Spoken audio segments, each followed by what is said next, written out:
नमस्कार, मैं सत्य प्रकाश।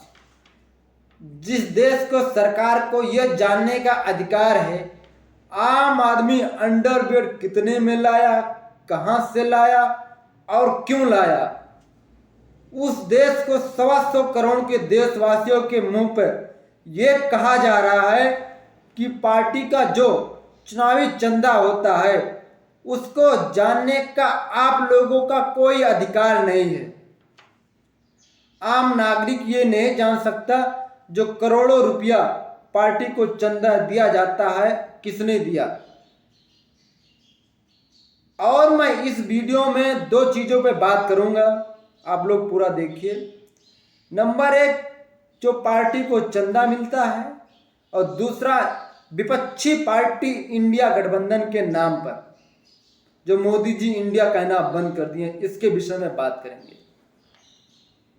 दोस्तों, सुप्रीम कोर्ट में डी.वाई. चंद्रचूड़ की जज की पीठ ना होती तो शायद इस देश में तानाशाह लागू हो गया होता, कानून व्यवस्था खत्म हो गई होती। मैं इसलिए कह रहा हूं कि सुप्रीम कोर्ट में एक याचिका दायर की गई थी, जो पार्टियों को चंदा मिलता है उसको आम नागरिक के जानने के बारे में, उसको कितना पैसा कौन सा उद्योगपति देता है, विदेश से आता है, किसने किसने कितना पैसा दिया।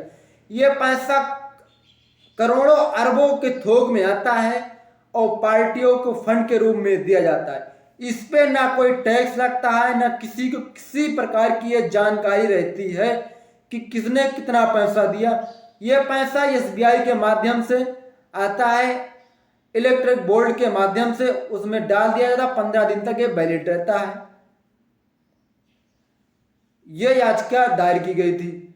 इस पर सरकारी वकील, मोदी जी के वकील ने कहा कि आम जनता को यह जानने का कोई अधिकार नहीं है कि पार्टी में फंड किसने दिया और कितना दिया, किस उद्योगपति ने दिया।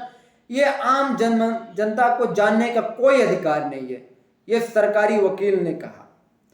और चेतावनी देते हुए यह भी कहा कि आम जनता को यह कोई पैसी पॉलिसी ना बनाई जाए जिससे आम जनता इस पार्टी फंड के बारे में जानकारी मिले। सुप्रीम कोर्ट से सरकारी वकील ने कहा।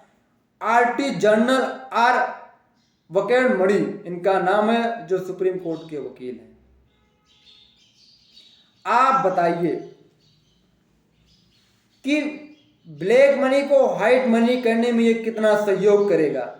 अगर ये बातें लोगों को पता चल जाएंगी किस आदमी ने कितना पैसा दिया, तो लोग सीधा सवाल करेंगे उद्योगपति ने तो सरकार खरीद ली इतने अरब रुपये में।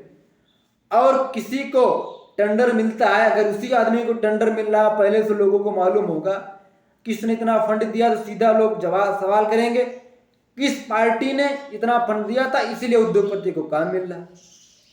लेकिन जनता को गुमराह करने के लिए ऐसा 2017 में कानून लाया गया था। आप लोग बताइए गलत है कि नहीं। और चुनाव आयोग ने कल साफ कर दिया कि इंडिया गठबंधन का नाम, विपक्षी गठबंधन का नाम इंडिया रहेगा। एक ने हाई कोर्ट में ये रीट दायर की थी कि इंडिया गठबंधन का नाम बदला जाए।